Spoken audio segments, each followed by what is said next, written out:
الحمد لله الذي نحمده ونستعينه ونستغفره ونؤمن به ونتوكل عليه ونعوذ بالله من شرور أنفسنا من سيئات أعمالنا من يهده الله فلا مضل له ومن يضلله فلا هادي له ونشهد أن لا إله إلا الله ونشهد أن محمدا عبده ورسوله.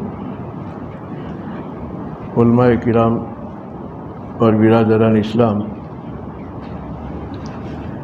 اللہ تعالیٰ نے ہم کو جو مہینہ دیا، اس مہینے میں ہم کو کم سے کم 4 صفات پیدا کرنے چاہیے. ایک تو ہم نے اپنے اندر صبر اور شکر کو پیدا کرے، اس کو تقویٰ کہتے ہیں، اور یہ بہت بڑی طاقت ہے. ہم تعویذوں کی طاقت کو تو مانتے ہیں، لیکن یہ عمل کی طاقت کو نہیں مانتے ہیں.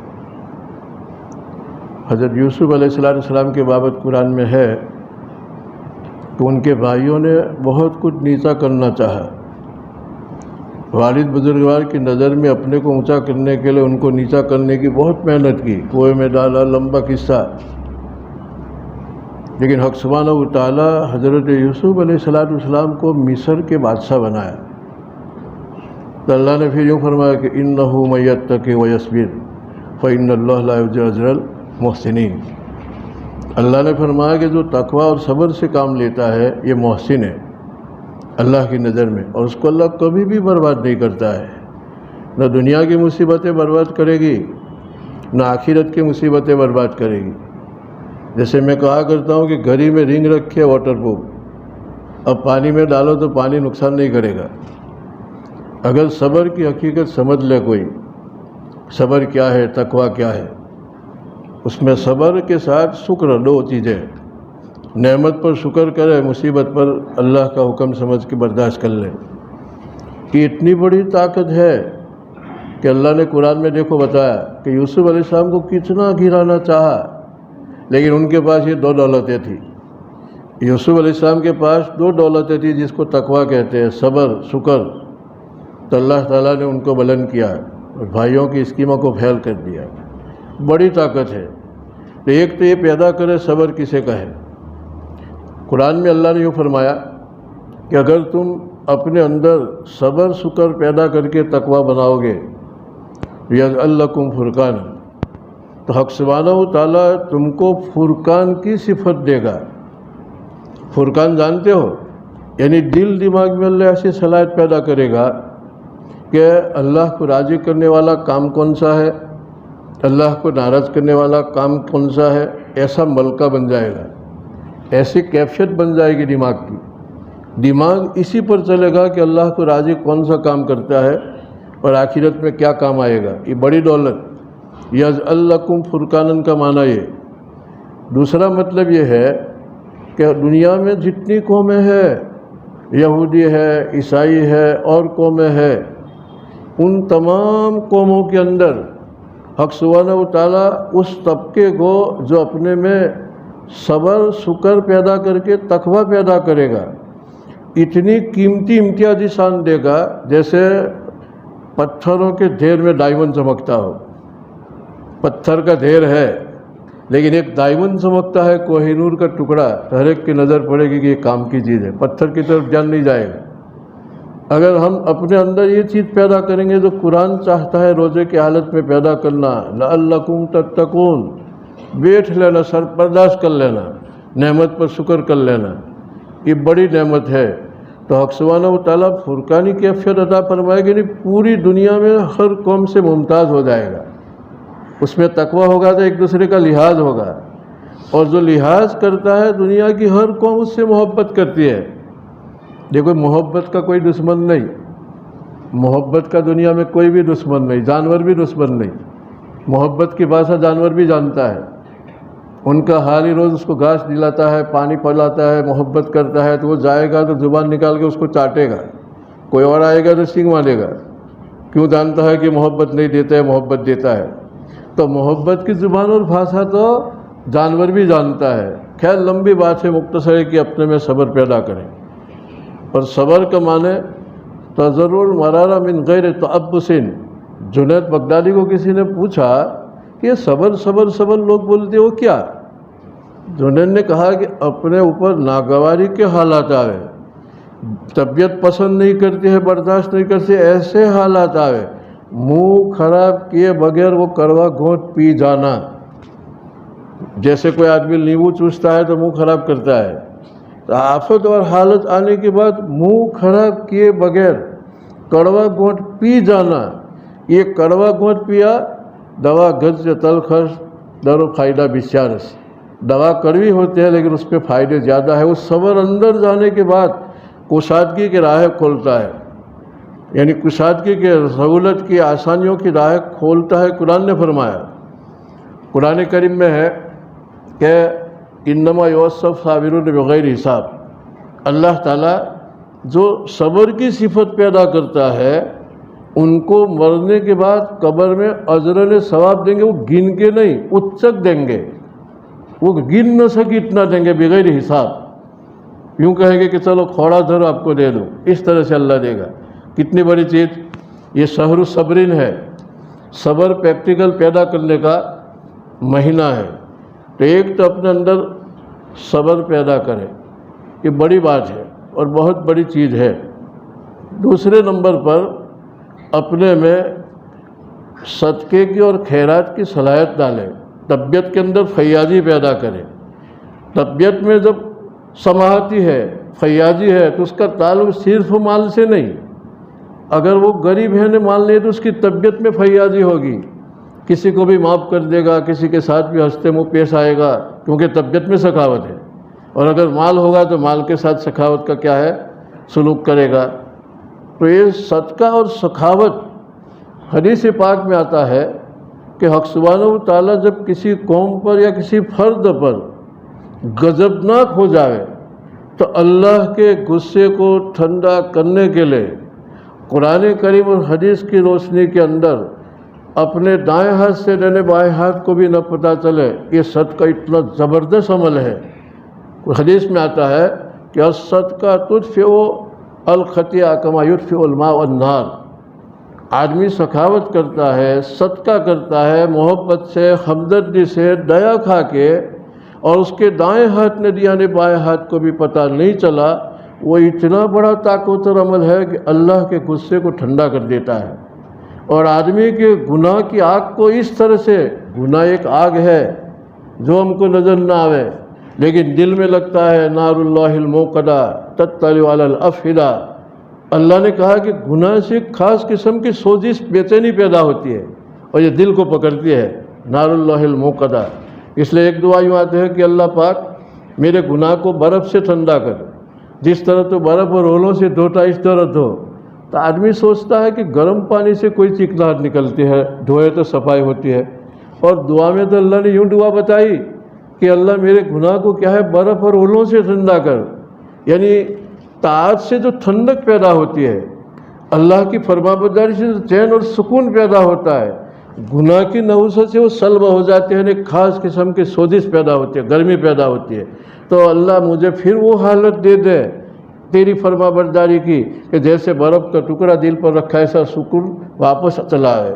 اس لیے اس طرح سے کہا۔ تو صدقے سے حق سبحانہ و تعالیٰ آدمی کے گناہ کو بلکہ پوری قوم کے گناہوں کو اس طرح سے صاف کرتا ہے جیسے ٹھنڈے پانی کو آگ پہ ڈال دینے آگ کیا ہے، بجھ جاتی ہے۔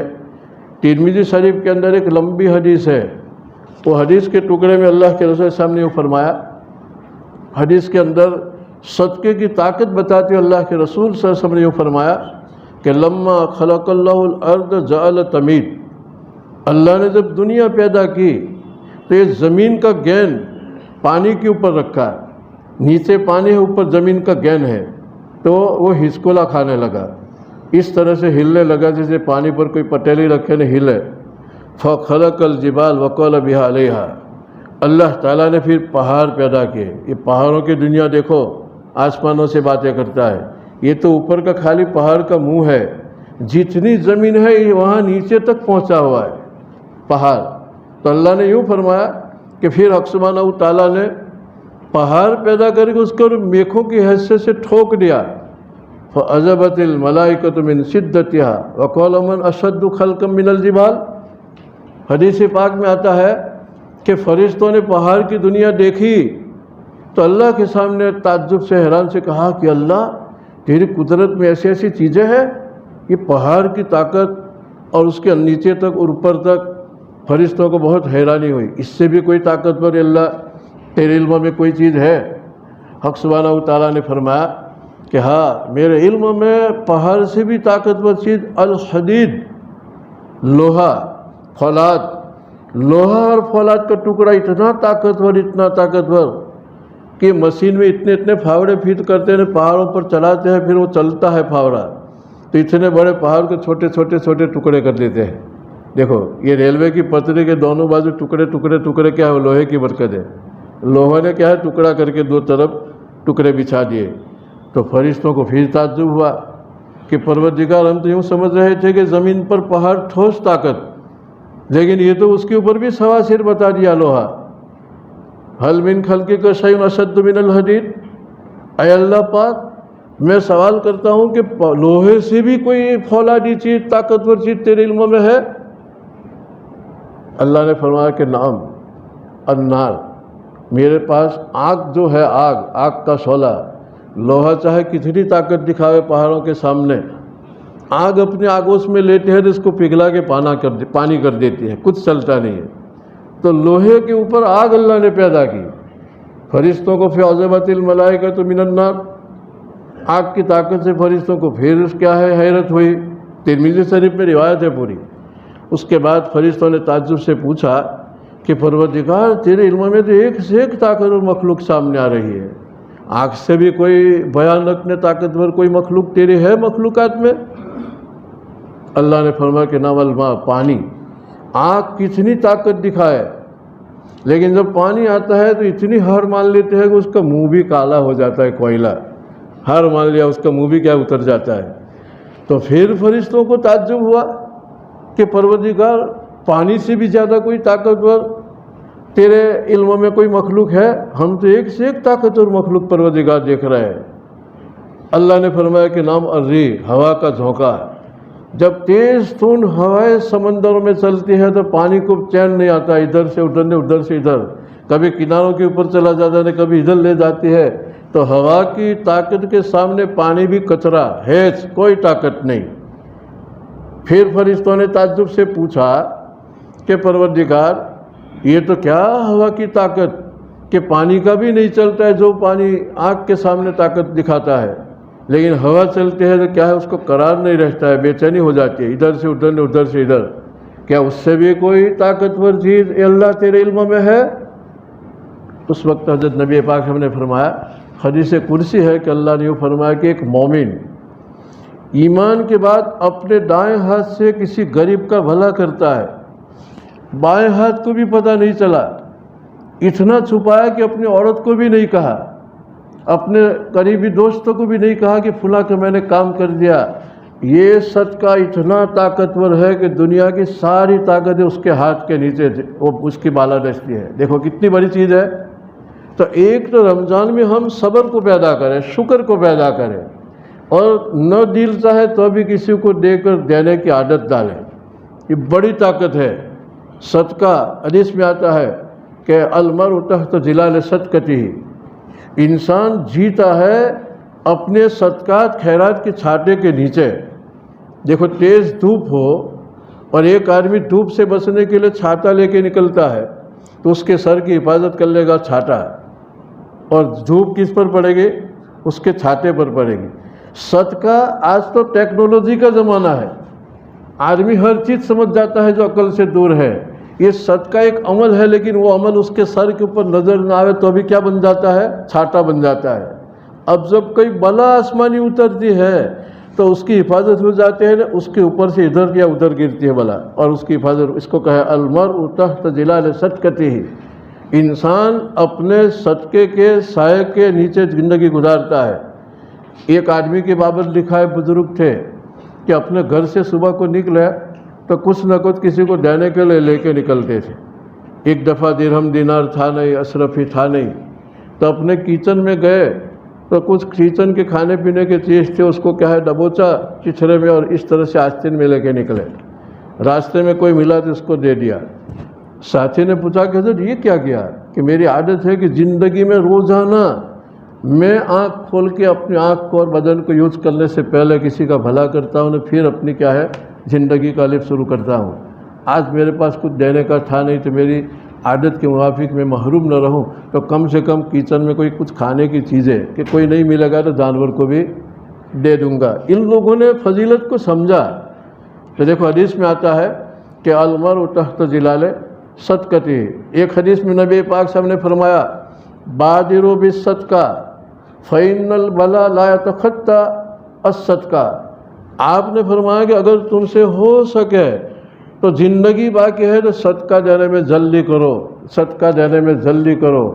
فإن البلاء لا يتخطى الصدقہ، آنے والی کتنی سنگین بلا ہو، چاہے مال میں بلا آتی ہو، تمہارے اہل میں بلا آتی ہو، تمہاری فیملی میں مصیبت آتی ہو، تمہاری قوم میں مصیبت آتی ہو، تو مصیبت تو ہوگی لیکن تمہارا بال بیکا نہیں کر سکے گی۔ جیسے میں کہتا ہوں کہ گھڑی میں رینگ ڈال دی، حوض میں ڈال دی گھڑی، تو پانی خشک نہیں ہوگا، پانی تو رہے گا لیکن تمہاری گھڑی کا بال بیکا نہیں کر سکے گی۔ اسی طرح اس قوم کی وہ وبا اور وہ مصیبت آج بھی نہیں آنے دے گی جو صدقہ کرے۔ چنانچہ اللہ کے رسول نے فرمایا کہ فإن الوبا، آنے والی کوئی بھی مصیبت صدقے کی دیوار کو پھلانگ کے اس آدمی کے پاس نہیں آتی ہے۔ میں کہا کرتا ہوں کہ کیچن میں روز کتا بلا آتا ہے، اس نے دیوار لے لی، اب کتا اپنی عادت کے مطابق دوڑتا ہے لیکن ایک دم دیوار ہے تو رک گیا، اب اندر نہیں جا سکتا ہے، ریٹرن ہو جائے گا کہ اب جا نہیں سکتا ہوں۔ اسی طرح انسان اپنی حفاظت صدقے سے کرتا ہے۔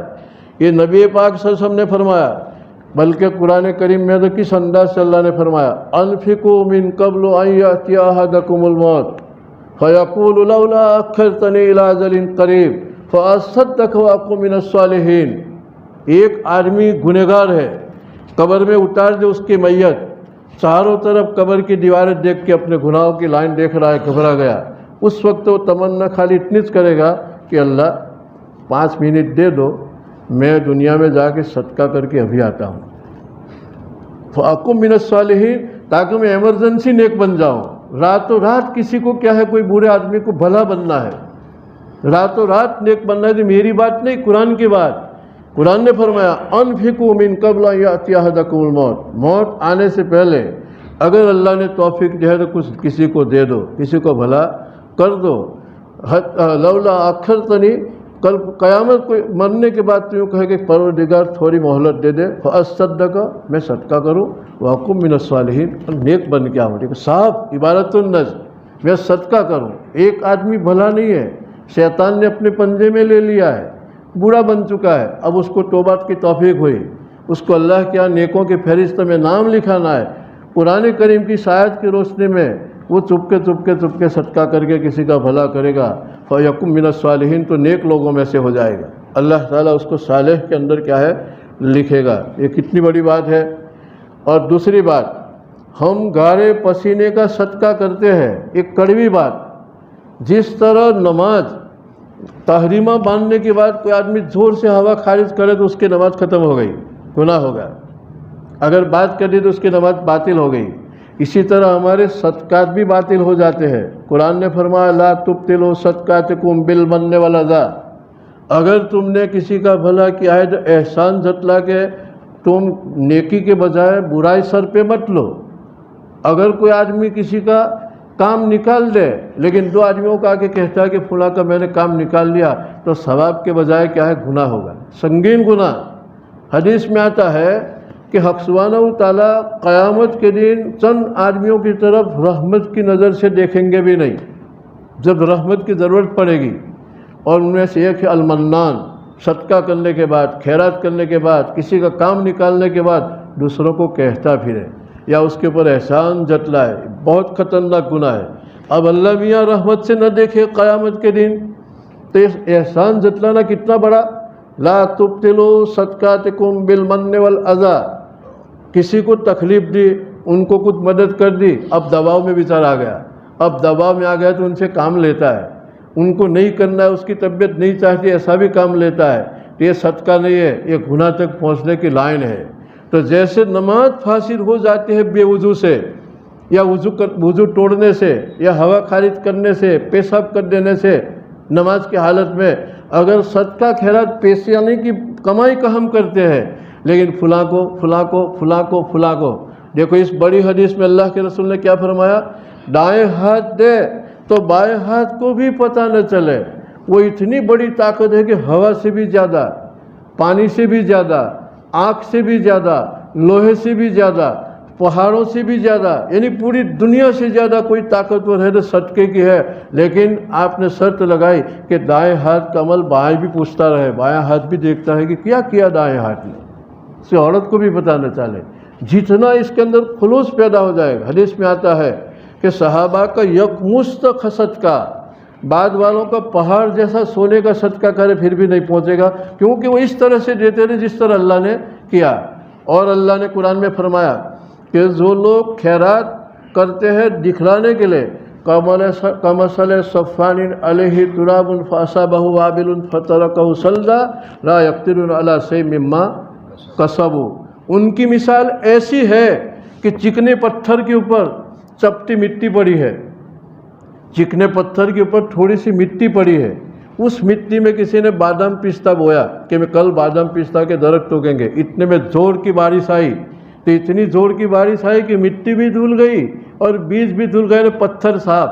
اگر کوئی صدقہ کرنے کے بعد کہتا پھر دوسروں کو یا اس کو تکلیف دے تو اللہ نے سمجھایا مثال دے کر کہ اس نے چکنے پتھر پر محنت کو ضائع کر دیا، جیسے وہ بادام پستہ نے بیج ضائع ہو گیا، کچھ پھل ملنے والا نہیں، اسی طرح یہاں بھی نہیں۔ ورنہ حدیث میں آتا ہے کہ آدمی صدقہ کرتا ہے تو عمل میں صدقہ ایک ایسا عمل ہے اللہ کے یہاں کہ اس کو اللہ حفاظت سے رکھتا ہے اور اس کو اس طرح سے پالتا ہے جیسے کوئی قربانی کے جانور کو پالے۔ مرنے کے بعد اللہ یوں کہے گا کہ تو نے وہ 10 روپیہ صدقہ کیا تھا، وہ پہاڑوں کی شکل میں صاحب لے لے اور جنت میں چلا جا۔ پروردگار میں نے تو اتنا کیا تھا کہ ہم ان کو پالتے ہیں یہاں جیسے کوئی جانور کو پالتا ہے، لیکن ہم نے صدقے کو ذبح کر دیا۔ میں یوں کہا کرتا ہوں کہ ایک آدمی کو دودھ گھی کی ضرورت ہے تو کسی نے کہا کہ بھینس لاؤ نہیں، وہ بھینس لینے مارکیٹ میں گیا، 2 لاکھ کی بھینس خریدی، خریدنے کے بعد کیا ہے کسائی کو بلا کے وہاں ذبح کر دی، پھر گھر آ کے کہتا ہے کہ میں نے 2 لاکھ کی بھینس خریدی، تو کہا کہ کہاں ہے، کہ وہ تو میں نے ذبح کر دی، اب دودھ گھی نہ ملے، وہ جاندار لانی پڑے۔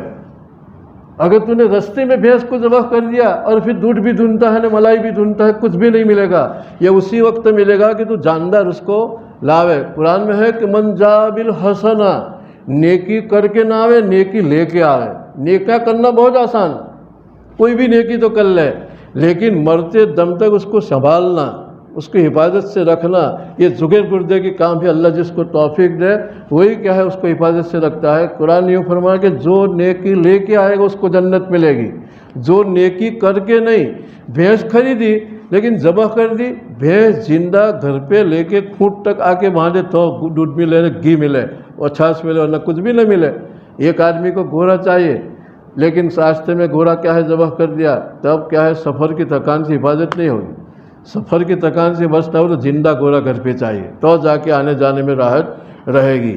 تو ایک تو کیا ہے صبر پیدا کرے، صدقے کی عادت ڈالے، اور تیسرے نمبر پر رزق حلال، رزق حلال، جو متن جو گوشت حرام کی روزی سے بنا ہے جنت کے لائق نہیں ہے، یہ تو پاکیزوں کی پاک لوگوں کی جگہ ہے۔ ان الابرار لفی نعیم، نیک لوگ جنت میں جائیں۔ جس گوشت میں حرام کی بدبو آوے تو رزق حلال اصل چیز ہے۔ سر دی عقل حلال صدق کے مقال، خلوت ذلوت تماشائے جمال۔ کوئی بہت بڑا بزرگ کہتا ہے کہ دین کا مدار 2 چیزوں پر ہے، زبان میں سچائی ہو اور پیٹ میں حلال کے لقمے ہو۔ صحابہ رضوان اللہ تعالیٰ عنہ نے یہ بات سمجھی۔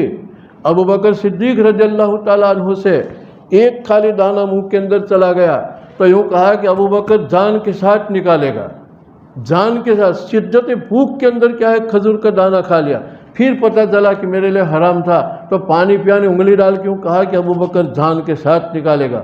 اگر ہمارا کپڑا حرام کا، ہماری روزی حرام کی، پھر یوں کہا حدیث میں یا ربی انا یستجاب، اس کی دعا رد ہو جائے گی، قبول نہیں ہوگی۔ جیسے پانی سے گاڑی نہیں چلتی ہے، چاہے کتنا بڑا ڈرائیور انجینئر آوے لیکن پانی بھرا ہے تو گاڑی کو ہلا نہیں سکتا ہے، پیٹرول سے چلے گی۔ حلال روزی سے دعا اوپر ڈالتی ہے، حرام روزی سے تو کیا ہے، پانی بھرا ہے، نہیں چلے گی۔ اللہ تعالیٰ روزے کی برکت سے یہ صفات پیدا کرنے کی توفیق عطا فرماوے۔ وآخر دعوانا الحمد للہ رب العالمین۔